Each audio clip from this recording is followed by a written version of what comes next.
आज का हमारा लेक्चर नंबर है 27 और ये फर्स्ट ईयर और BSc 1 के स्टूडेंट्स इस्तेमाल कर सकते हैं। एक स्टूडेंट ने मैसेज किया था डाइपोल मूवमेंट समझने के लिए। डाइपोल मूवमेंट समझने से पहले अगर आपको एक पिछला लेक्चर अगर आपने देखा हो जिसमें हमने पोलर और नॉन पोलर कोवेलेंट बॉन्ड के बारे में बताया था, वो थोड़ा सा दोबारा बताता हूं। आपको ये तो मालूम है कि कोवेलेंट बॉन्ड म्यूचुअल शेयरिंग से बनता है और अच्छी म्यूचुअल शेयरिंग जब होती है जब दो एक जैसे एटम मिले।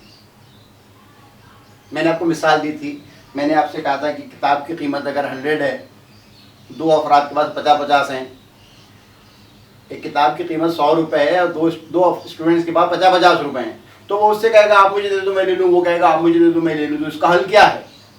हल यही है कि दोनों मिलकर खरीदे, बीच में रखें, दोनों पढ़े, तो ये बॉन्डिंग कोवेलेंट बॉन्डिंग कहलाती है। और अच्छी पार्टनरशिप किसे कहते हैं?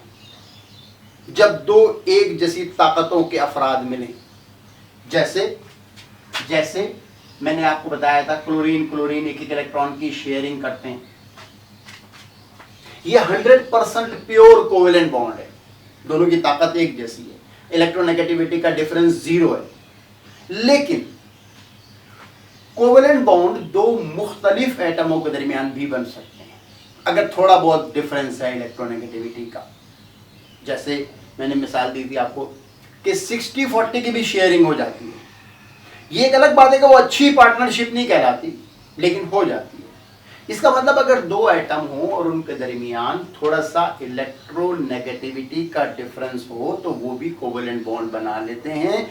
ये अलग बात है कि वो अच्छे कोवेलेंट बॉन्ड नहीं होते। ऐसी सूरत में जिसकी इलेक्ट्रोनेगेटिविटी ज्यादा होती है, इलेक्ट्रॉन पेयर का हल्का सा उसकी जानिब झुकाव होता है। देखिए ना, अगर एक 60 मिला है, एक ने 40 मिला है, तो किताब का झुकाव थोड़ा सा 60 वाले की तरफ ज्यादा होगा।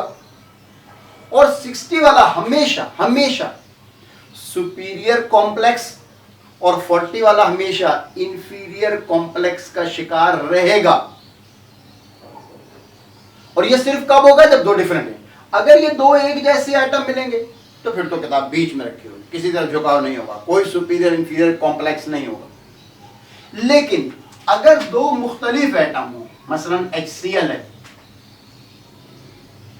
ये दोनों एक इलेक्ट्रॉन की शेयरिंग करके सिंगल कोवेलेंट बॉन्ड बना तो लेते हैं, लेकिन क्लोरीन की चूंकि इलेक्ट्रोनेगेटिविटी ज्यादा है, इसलिए इलेक्ट्रॉन पेयर का झुकाव हल्का सा इसकी जानिब होता है, जिसकी वजह से इस पर हल्का सा पार्शियली नेगेटिव और हाइड्रोजन पर हमेशा पार्शियली पॉजिटिव पोल रहता है। ऐसे कोवेलेंट बॉन्ड को पोलर कोवेलेंट बॉन्ड कहते हैं। ऐसे कोवेलेंट बॉन्ड को पोलर कोवेलेंट, पोल मतलब चार्जेस जो हल्के से टेम्परेरी चार्जेस आ जाते हैं।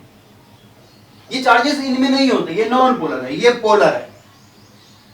अच्छा, अगर इसमें ऐसा हो जाए कि डिफरेंस बढ़ जाए, इलेक्ट्रोनेगेटिविटी का डिफरेंस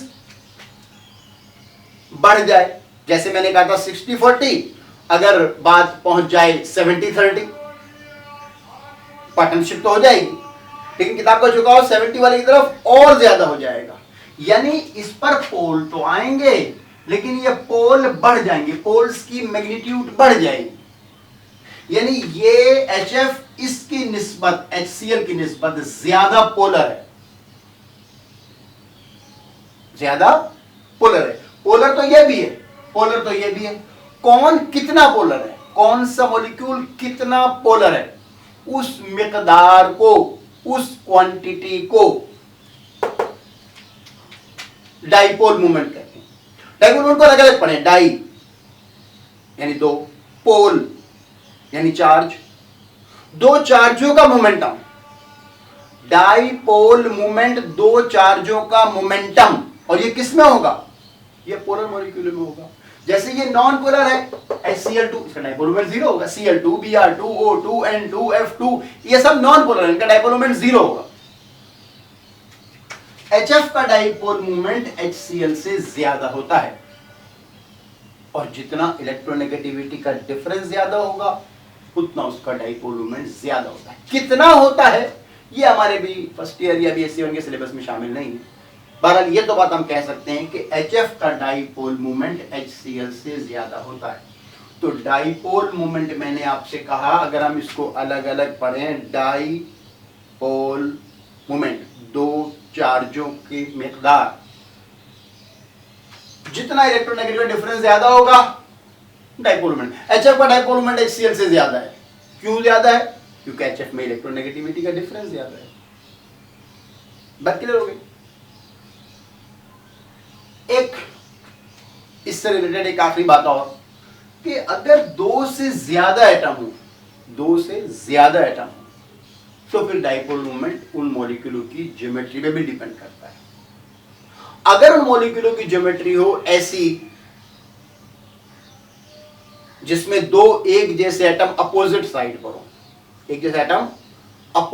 हो, जिसको हम कह सकते हैं कि शेप में सिमेट्री हो, फिजिक्स की लैंग्वेज में कह सकते हैं उनका वेक्टर प्रोडक्ट 0 हो, तो ऐसी सूरत में वो अपनी इलेक्ट्रोनेगेटिविटी को कैंसिल कर देंगे। इसलिए पोलर बॉन्ड होते हुए भी ऐसे मॉलिक्यूल नॉन पोलर हो जाते हैं।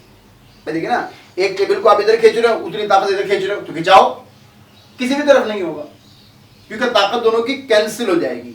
अगर शेप में सिमेट्री हो, शेप लीनियर हो, दो एक जैसे एटम अपोजिट साइड पर हों, तो अपनी इलेक्ट्रोनेगेटिविटी को कैंसिल कर देते हैं। ऐसी सूरत में पोलर बॉन्ड होते हुए भी मॉलिक्यूल नॉन पोलर हो जाता है।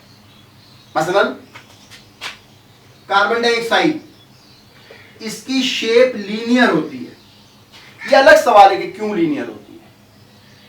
कार्बन डाइऑक्साइड शेप लीनियर होती है, इसमें इनके दरमियान इलेक्ट्रोनेगेटिविटी का डिफरेंस है, जिसकी वजह से ये बॉन्ड तो पोलर हैं, लेकिन इसका डाइपोल मोमेंट 0 है। डाइपोल मोमेंट इसका 0 है। क्यों 0 है? क्योंकि दोनों एक जैसे एटम अपोजिट साइड पर है, इलेक्ट्रोनेगेटिव कैंसिल कर देते हैं। पोलर बॉन्ड होते हुए भी ये मॉलिक्यूल नॉन पोलर है।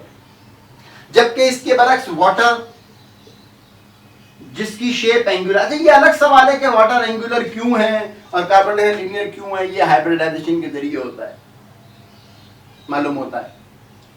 वाटर की शेप एंगुलर शेप होने की वजह से ही ये 104.5 डिग्री का एंगल होता है। एंगुलर शेप होने की वजह से ही वाटर एक पोलर मॉलिक्यूल है। और carbon dioxide non polar molecule है। बात क्लियर हो गई? इसका डाइपोल मोमेंट 1.8 डिबाई होता है। डिबाई इसका यूनिट होता है डाइपोल मोमेंट का। डाइपोल मोमेंट को म्यू से जाहिर करते हैं। उम्मीद है डाइपोल मोमेंट की बात क्लियर हो गई। वो स्टूडेंट ने मैसेज किया था, डाइपोल मोमेंट का टॉपिक हमने कर लिया। ठीक है जी, थैंक यू।